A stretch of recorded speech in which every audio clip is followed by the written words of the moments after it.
This is the World Financial Report podcast. My name is Randy Marshall. Joining me is Harold Siegel. You heard us on 630 CHED for so many years, and we've decided to go over to Harold's website, rarecoloreddiamonds.com, HESradio.com, and obviously in the podcast world, you can listen to us via iTunes. And Harold, it's good to be doing this podcast with you for the very first time. Our radio show was podcasted, and now we're doing an official podcast, and we're excited about it. And everyone that was listening on 630 CHED or all around the world, we invite them to listen to us on a weekly basis. Now, as we start today's program, we should mention that there is a time change this weekend. Don't forget that. Clocks go back, spring forward, fall back. Remembrance Day in Canada and Veterans Day in the United States is next weekend, next Saturday. U.S. Thanksgiving is coming up on Thursday, the 23rd. This morning, as we start today's show,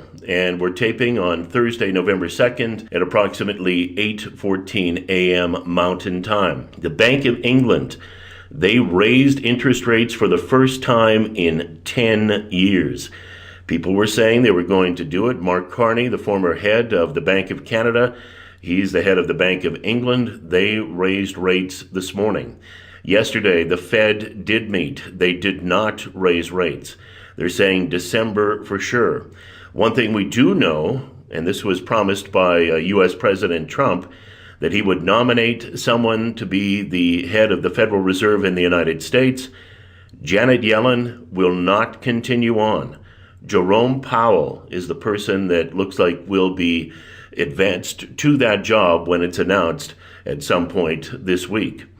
Also, as we tape on Thursday, they're saying that in the House in the Congress of the United States, they're going to be unveiling the tax cut for the very first time. And a lot of people have been counting on that tax cut in the United States as it will continue the bull market in stocks. That is the belief. And one of the things that was just absolutely terrible to see this week, Harold, and that was a terror attack in New York City. A man in a rented pickup mowed down pedestrians and cyclists on a bike path near the World Trade Center Memorial. And it was just another tragic, cowardly act, similar to what we saw here in Edmonton and what we saw in Las Vegas. But if we take a look at the markets this morning, Harold, we have the Canadian dollar at 77.88, US dollar at 94.73, WTI at 54.37. Where are we on the metal side of things? Well, gold is up $8 and change today, so we're back up to $12.8350 in gold. So gold right now is trading in a range. Obviously, the gold market is going to feed off of number one, the U.S. dollars. There's a direct correlation between the U.S. dollar and gold. As the U.S. dollar strengthens, gold will weaken. But obviously, with Britain raising interest rates, which was a little bit shocking, seeing that their real estate market, like Canada's, is in disarray. I'm shocked that they did that. However, the markets have not responded that drastically to a raise in interest rates in Britain because the U.S. dollar is pretty well even on the day. It's trading at 94.71. It's only down 6 points on the day. So the markets tend to be trading in a range. Gold at this point is trading between the $1,275 and $1,300 level. Did get gold up $1,300 a couple months back. However, that was when the rhetoric between North Korea and the U.S. was the strongest. At this point, I really don't believe anything major is going to happen between North Korea and the U.S., so I anticipate that gold will continue to trade in a range. Now, if the U.S. dollar does break above par, which it has done on many occasions, that will send the gold market a little bit lower. However, I do believe the gold is heavily supported by the geopolitical situations around the world. One of them is North Korea. The other is obviously these terrorist threats that are happening almost on a weekly basis. It's a very frightening time. Silver is trading up 7 cents on the day. It's also basically trading in a range between $16.50 and $19. Gold, silver right now is trading at $17.28. The odd thing is that palladium is still trading higher than platinum. This is a true rarity, as platinum has always been the highest priced metal. However, at this point, due to the catalytic converter situation, we've seen the platinum has actually dropped off its highs, and palladium that we recommended many years ago at $180 is trading right now at around 1,000. It's been a phenomenal bull market. We've seen the oil market trade slightly higher. Oil's trading at this particular point at 54.19, down 11 cents on the day. And again, the US dollar is trading at 94.71, basically even on the day. So it's going to take some movement in the market or something dramatic to make this market break out of the range that it's trading in. Right now, obviously, the major excitement is in the Dow. Now, our feeling on the Dow is that it's a very dangerous market to trade. There's only a few stocks that are really moving the Dow at this point, and the U.S. economy is not doing phenomenal. It's just doing better than most other economies. So we have a lot of money coming in from Europe and other parts of the world that are going into the U.S. market, which is why the market is trading above 23,000, basically at record levels at this time. So, again, I think at this point that the market is way too top heavy. It could fall at any time, but then on the other hand, again, if they do come through with a good tax plan, then that's going to help the market tremendously. So we'll see what happens. At this point, Trump has not been overly successful at getting anything passed. So we'll have to see if this new tax situation makes sense. Right now, what they're talking about is that the biggest tax breaks are going to go to the middle class, which is where it should go, because as goes the middle class, as goes the country, and at this particular point, the middle class is not doing well. So if we do see a tax break and it is heavily, towards the middle class, there is no doubt that that will help the U.S. economy. If you would like to get our free weekly newsletter, all you need to do is connect with Harold at 1-800-432-1022. 1-800-432-1022.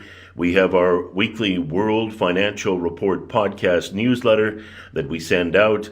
It's the companion to the podcast. Any of the stories that we're talking about today, you can see in our free weekly newsletter. 1-800-432-1022. And if you're confused about what to do in the financial markets that we find ourselves in today, and even geopolitically, speak with Harold Siegel. He has different investment ideas. We believe in hard assets, diamonds, gold, silver. There are other investment ideas that Harold has. You can connect with him at any time, 1-800-432-1022. Harold, one of the interesting stories that we have in our free weekly newsletter, and we've talked about the Canadian housing market for quite some time. It's really one of the bubbliest of all the bubble housing markets all around the world. Canada's housing market is highly vulnerable, according to CMHC. Overvaluation detected in some markets, overbuilding in others. Canadian housing markets are highly vulnerable and at risk of being hit by overbuilding, overvaluation, and too quick price appreciation. Now, the National Housing Agency said, and this is the CMHC, singled out markets in Toronto, Hamilton, Vancouver, Victoria, and Saskatoon for being highly vulnerable for a combination of factors. 4 times a year, they put together their report, look at the largest 15 markets in the country, and they judge them on 4 criteria: overheating, price acceleration, overvaluation, and overbuilding. And when you take a look at that criteria, there are some markets, and we have actually a chart in our free weekly newsletter. Overall, Canada is in the yellow when it comes to price acceleration, so that is not good. Overvaluation, yellow. Overbuilding, we're not overbuilt, but overall it is in the red. And you take a look at a market like Vancouver, where their overvaluation is in the red, overbuilding not, but overall they are in the red. And Edmonton, where I'm based out of, it is overbuilt And overall, it is in the yellow due to that overbuilt nature. That's the same for Calgary. And if you look at Saskatoon, there's overvaluation when it comes to their homes. That's yellow. Red is overbuilt and red overall. But this is an interesting report put together by CMHC. And it gives the market a color-coded grade. Green means there's little evidence of a problem. Yellow is for when there's moderate evidence, and red means strong evidence of that category.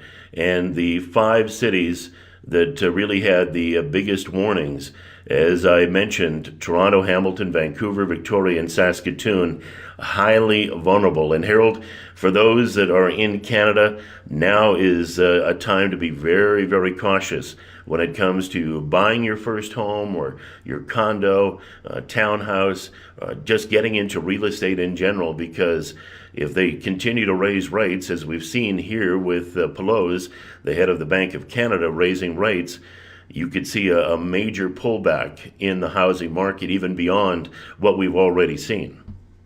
You're right, Randy. It's a very dangerous situation. I'm really shocked that this is actually happening. We've talked about it before. You don't raise interest rates when there's a real estate problem and when the debt levels in Canada are the highest that they've ever been. Again, I've been in this business for 35 years. I'm scratching my head wondering what is the motivation for raising interest rates, because Canada doesn't want a strong dollar.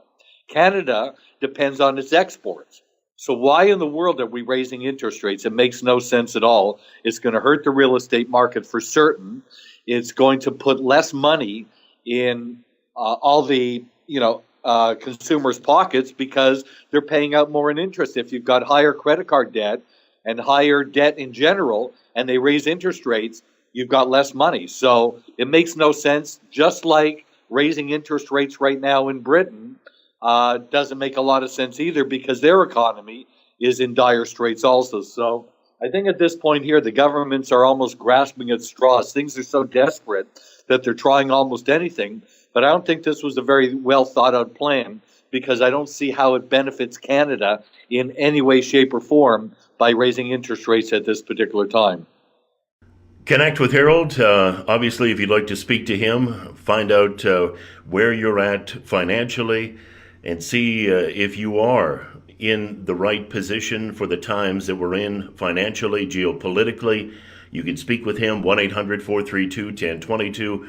Get our free weekly newsletter, the companion to the podcast. Speak with Harold. We'll be happy to put your name on the list.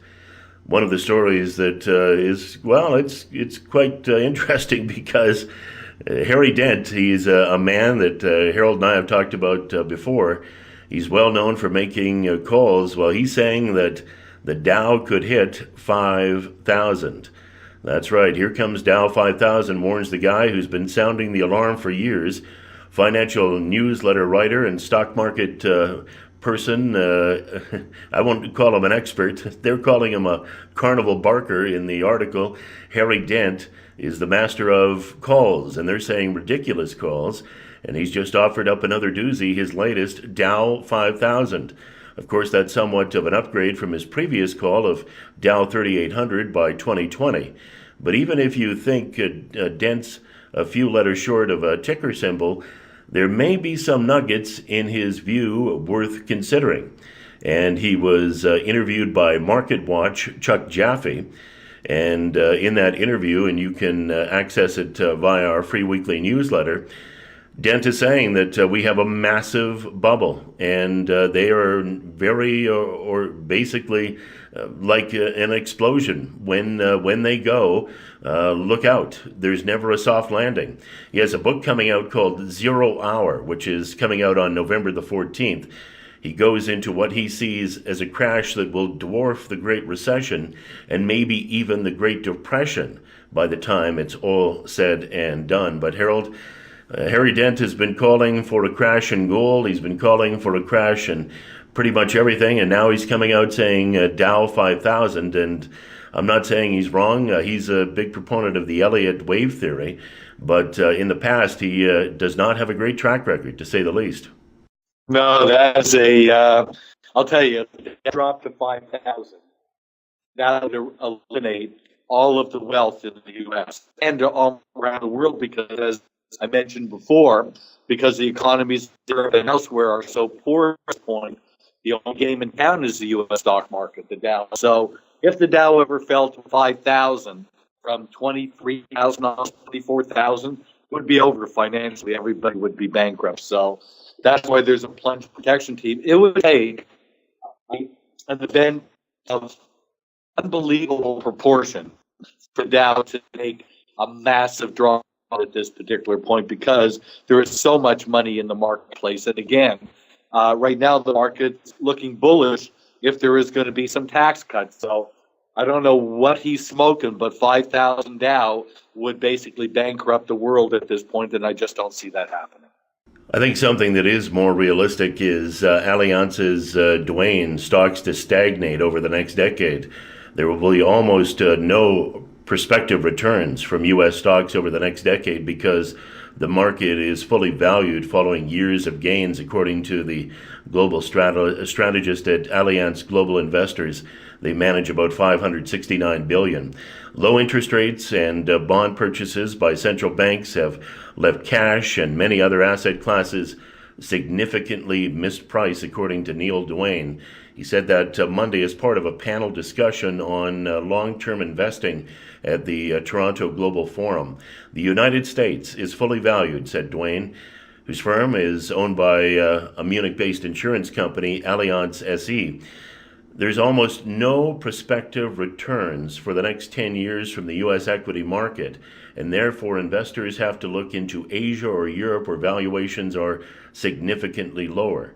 With interest rates close to zero around the world and bond markets manipulated by central banks, it's difficult to assess risk and return, he said. Many investors have turned to high-yield bonds or emerging markets for income, which raises risk. And Jim Cohane, the CEO of Healthcare of Ontario Pension Plan, agreed that it's not a good time to be buying assets of nearly any stripe. Right now, assets are very expensive, and they manage about 70 billion Canadian. It's 54 billion. We need to be patient, to wait for better opportunities.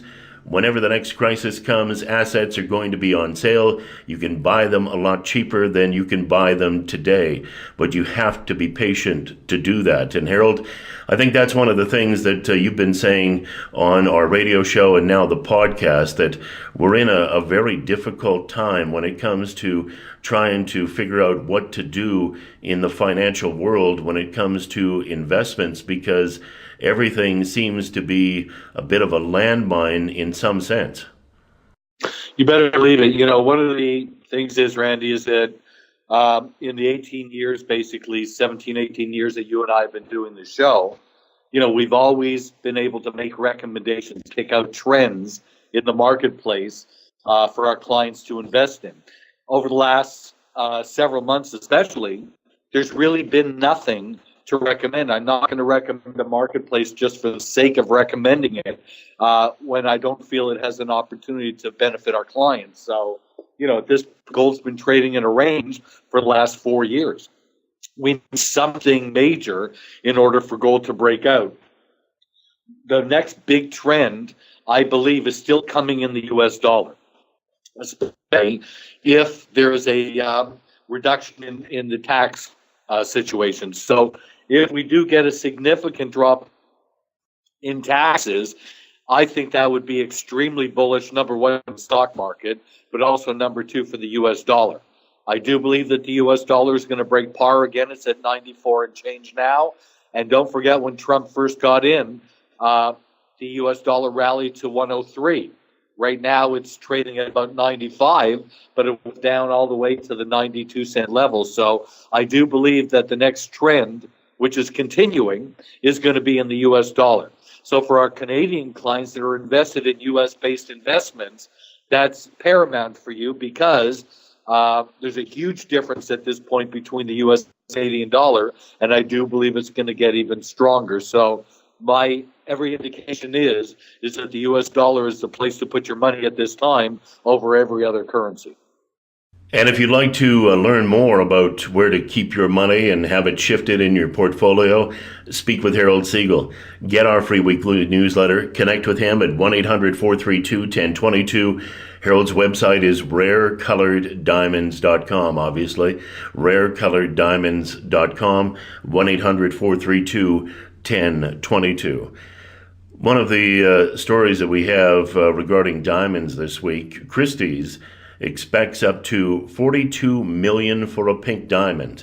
And we have some big auctions coming up here in November in Geneva with Christie's and Sotheby's. We've talked about that on our radio program. Now we have other auctions coming up towards the end of November that are out of the Far East. A fancy vivid pink diamond will officially be the most expensive piece of jewelry at Christie's Hong Kong auction that they've ever auctioned when it goes under the hammer at the magnificent jewel sale this month is a 14.93 carat VVS1 clarity type 2A stone known as the Pink Promise. And the estimate of 28 to 42 million was announced this week by Christie's. It will be more than one of 200 lots, actually 290 lots in the November 28th auction. Though it won't be the only pink on offer, there's an 8.8 carat fancy intense pink VVS1 stone set in a ring. It's expected to go from anywhere 8.8 million to 12 million. Other items include an 8.17 carat pigeon's blood Burmese ruby ring, and rubies have been very popular at auction here in the last year. An estimate on that of $5.8 million to $8.8 million, as well a jadeite bead and diamond necklace for a projected $7.3 million to $10 million. The two pink diamonds leading the sale are offered in response to continued appetite of collectors around the world for pieces of mesmerizing beauty and unsurpassed quality, according to Vicky Seck, who's the chairman and the Christie's deputy chairman and director of jewelry in Asia. But Harold, here we have potentially another big pink diamond going for a record price, $42 million, and this diamond is a beauty. You better believe it, Randy. I really believe at this particular point that is one of the greatest pink diamonds we've ever seen. So I'm very, very excited about what's happening. And obviously, with the Argyle mine closing, even though the Argyle mine does not produce big pink diamonds, they do produce 95% of the pink diamonds. That mine's getting ready to close, obviously, in a couple years, and that should affect the price of pink diamonds. But to get a diamond like that coming on the auction block is just so exciting. And I think it's going to prompt other larger pinks onto the market once they see what that pink diamond is going to sell for. So very exciting to see the prices that these amazing diamonds are selling for at auction, and I believe it will continue. Don't forget, when somebody's going to spend $40 million on any investment, whether it's buying real estate or buying art or buying a diamond or whatever, first of all, if you've got $40 million to invest, you're successful in what you do. You understand that part of the business. So just spending $40 million or whatever the price is going to be on an asset like a diamond, they don't spend that to lose money on it. It becomes a family heirloom within that family trust for a long, long time. And over time, that diamond will increase in value substantially, but it's also got other tremendous values. It could be sold in other currencies as portable private wealth. And with the world the way that it is, and a lot of people in the United States unhappy with the presidential situation at this point. There's a lot of people that are very concerned in the United States about the well-being of the U.S., and they would look to expatriate, meaning giving up their passports in the U.S. and going to another country. The best way to move your assets is in an asset like a diamond, because you cannot cross a border with more than $5,000 in cash or stocks, gold, or anything like that. So diamonds are not only a strong investment, they also have other tremendous benefits when things start to change, in the worldwide market, and that certainly is the case at this time. Well, one of the things that we had talked about on our show in the past and I promised I would really keep an eye on it. And I did a lot of work this week. In fact, I even plan on phoning Rio Tinto to find out what's happening with the Argyle Pink Diamond tender for 2017. They actually said that on October 11, they would actually have all the sealed bids in at that point. So interested buyers, they were asked to have their bids in, sealed envelopes. The winners were going to be announced on October 11. I went to the website of Rio Tinto, went to their Argyle Pink Diamond tender website. I have not seen anything in relation to any stories, any press releases. So I'm not too sure exactly what happened, but we're still waiting news. So there was 58 pieces in Rio Tinto's 2017 Argyle Pink Diamond tender, and they are waiting at this point, obviously, to release the information.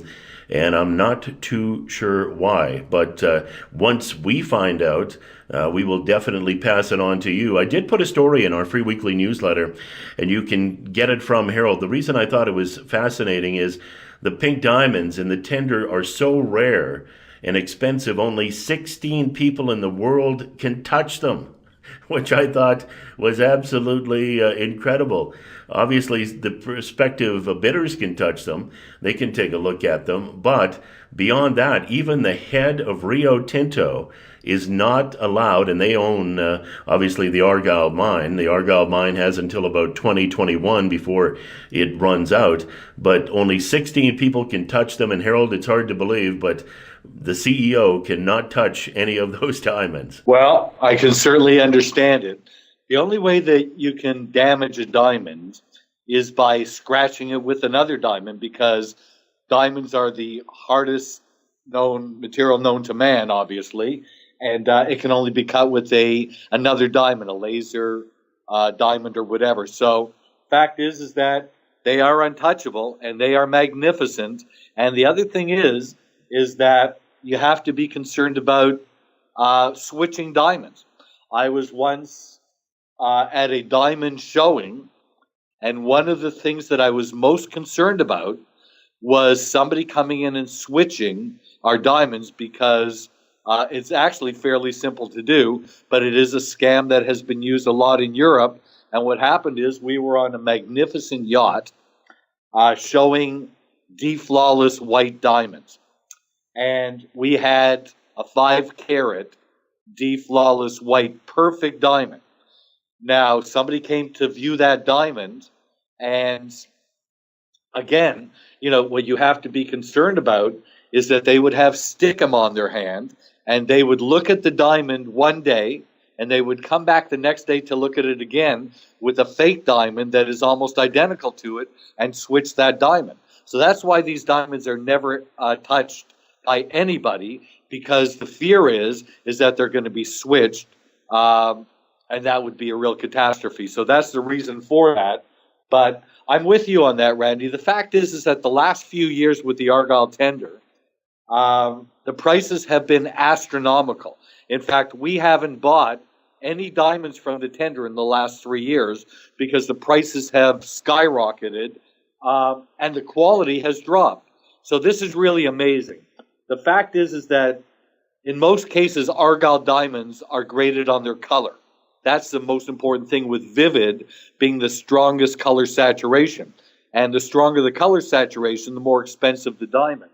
So the fact is that the clarity on the diamond is not all that important. In a yellow diamond, you want a flawless diamond. But in a pink diamond, the color is the most important thing. Give it a few more years for the diamonds to run out, and I believe that the price of Argyle pink diamonds are going to increase substantially. Now, the thing is that most of these diamonds are smaller diamonds. Most of the diamonds from the Argyle tender are from 1/2 carat to 1 carat. So these are known as the most valuable diamonds on Earth, especially according to their size. So the fact is that 95% of Argyle pink diamonds are under 1/4 carat. A 1 carat diamond is about the size of your baby fingernail. And those diamonds, depending on the color saturation, can be very, very expensive. So we're very excited about what's happening with the diamond market. We're very excited about what's happening with Argyle. And the fact that the mine that produces 95% of all the pink diamonds is getting ready to close tells me that the prices over the next 5 or 6 years are going to increase substantially. So what we're doing here, we have 2 auction sites. One of them is a live auction. The other is an auction similar to eBay. And both of those auctions are going to, it's my major priority to get those auctions up and running and holding several auctions for our clients. Because as the Argyle mine closes, a few years after that, many of our clients are going to want to start to auction off their diamonds. So our major goal, and my major goal personally, and my major attention is going to go towards our auction business, which is paramount as far as business goes, because it will sell all of our clients' diamonds, and that's where we see our next major opportunities coming from, is in the auction business. And there's an auction underway right now at hsfineauctions.com. Go to the website, hsfineauctions.com, and you can sign up, you can bid on the items, and it's all there for you. It's an auction that is currently ongoing. One of the stories we had last week, and if you did not see it, I would encourage you to get our free weekly newsletter from Harold, 1-800-432-1022. And if you're interested in investing in Argyle Pink Diamonds, speak with Harold, connect with him at rarecoloreddiamonds.com or 1-800-432-1022. But we had on the radio show last week and in our newsletter this week the story, Paul Newman's Daytona Rolex sold for $17.8 million. And it was a much coveted watch, and there was fierce bidding. And in the last 5 minutes, it was down between 2 bidders, and the hammer came down at $17.8 million for Paul Newman's Daytona Rolex. And the good news is he actually gave it to a girlfriend, or rather his daughter's boyfriend. And the boyfriend now runs, they're no longer together, the couple, but runs her foundation, charitable foundation. And they took that watch, sold it, and all the money is going to the Newman Foundation, which is excellent news for those charities that will benefit from it. Harold, in closing, any final thoughts on the week? Well, what we are going to start to do with our podcast and with our newsletter is that we are going to start to offer our diamonds for our Canadian clients up in Canada. So each week, we are going to focus on one of our clients' diamonds in Canada each week and make it available to our clients so they don't have to pay duties coming into the United States, which can be strong at times. So what we're going to do, starting on our next week's podcast and our next newsletter, we're going to start to focus on our Canadian clients' diamonds and selling them for our clients up in Canada. And on top of that, we are going to do this and not take any commission on the sale whatsoever. There are certain clients up in Canada that are in dire straits that need to sell their diamonds. And what we're going to do is we're going to feature a new diamond each week. And then we will have a phone number where they can contact me personally, and I will put them in touch with the owner of the diamond, and you can negotiate with the buyer yourself. And this way we can eliminate dealing with different currencies, dealing with duties coming across the border. So we're going to do everything that we can to help our clients sell their diamonds. And I think that by featuring a different Canadian diamond, a diamond that's in Canada already, is going to help our clients tremendously. So this is something that we're going to start to institute next week, and it's something that will be ongoing. So again, we're always trying to help at this particular point. Again, with a lot of the markets moving sideways, we believe the next major run is going to be in the US dollar. And if there is a change in the tax code in the US, and it is bullish, watch for the US dollar to skyrocket. So that's our top recommendation at this time. We truly appreciate you tuning into our podcast. And again, this is a podcast that we will do on a weekly basis. And this is our first podcast, and we promise that we're going to get better and better as the weeks go by. Harold and I did the radio show together I started with him back in February of 2002. Harold was doing it prior to with other hosts, but The thing is that doing the radio show and doing a podcast is a bit different when it comes to the technical side, and we will get better with the sound and the technical side as we go through it week after week after week. But please join us at rarecoloreddiamonds.com. You can sign up for the podcast on Harold's website, HESradio.com, and can't forget about iTunes as well. The podcast is on iTunes.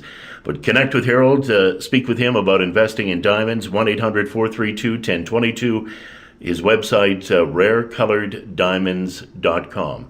And Harold, thank you for joining us on our inaugural podcast, the World Financial Report podcast. It's my pleasure, Randy. I wish everybody a wonderful weekend and a very profitable day. Don't forget about the time change. Clocks will go back 1 hour this weekend. That's it. Another edition of the World Financial Report podcast. My name is Randy Marshall for Harold Siegel. We will talk to you next week.